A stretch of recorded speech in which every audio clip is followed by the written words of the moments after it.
পনির এমন একটা খাবার, সে নিজের যোগ্যতায় সেরা। কারা কারা পনির পছন্দ করো কমেন্টে জানিও প্লিজ। আজকের রেসিপি পনির আর পেঁপে দিয়ে একটা ডালনা, নিরামিষভাবে। একটা বাটিতে জল বসিয়ে তার মধ্যে একটু নুন দিয়ে দিলাম, আর ঠিক এরকম ডুমো ডুমো করে পেঁপে কেটে নিয়েছি, সেটাকে একটু জাস্ট ভাপিয়ে নেব।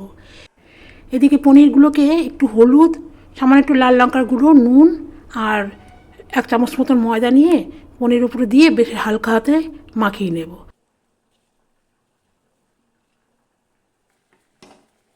পেঁপেগুলো হালকা সিদ্ধ করে জল ঝরিয়ে রাখলাম।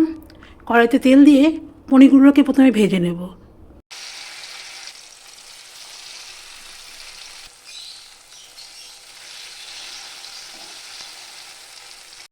প্রথমে কিছুটা ভেজে নিলাম, তারপর বাকিগুলোকে দিয়ে ভেজে বাটিতে উঠিয়ে নিলাম।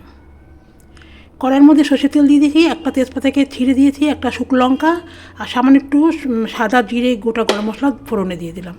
ফোড়নটা একটু সুন্দর ভাজা ভাজা গন্ধ হয়েছে, তার মধ্যে আদা কাঁচা লঙ্কা বাটাটাকে দিয়ে দিলাম, একটু নাড়িয়ে নিলাম। আর অর্ধেকটা টমেটো কুচিয়ে রেখেছিলাম, 1/2 চামচ করে জিরে গুঁড়ো, লঙ্কার গুঁড়ো, হলুদ গুঁড়ো, স্বাদ অনুযায়ী নুন দিয়ে এবার কষিয়ে নিচ্ছি। কষানো হয়ে গেছে, এবার সিদ্ধ করা পেঁপেগুলোকে দিয়ে আবারও মশলার সাথে বেশ কিছুক্ষণ কষিয়ে নেব।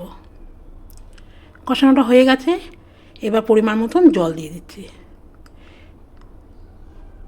জলটা বেশ ফুটে উঠেছে, পেঁপেগুলো নরম হয়ে গেছে, এবার পনিরগুলোকে দিয়ে দিলাম। পনিরগুলোকে দিয়ে ভালো করে জলের সাথে মাখিয়ে নিলাম। আর সামান্য একটু চিনি, যেহেতু নিরামিষ, সামান্য একটু চিনি দিলাম, একটু গরম মশলা দিলাম, আর 1/2 চামচের থেকে কম একটু ঘি দিলাম। তোমরা চাইলে আরও বেশি দিতে পারো।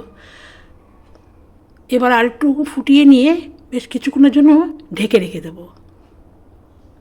তৈরি হয়ে গেল পেঁপে দিয়ে পনিরের একটা তরকারি। দেখো কালারটা কত সুন্দর হয়েছে। তোমাদের কেমন লাগলো জানিও কিন্তু। ভালো লাগলে লাইক করো, ফলো করো, খুব ভালো লাগলে শেয়ার করে দিও।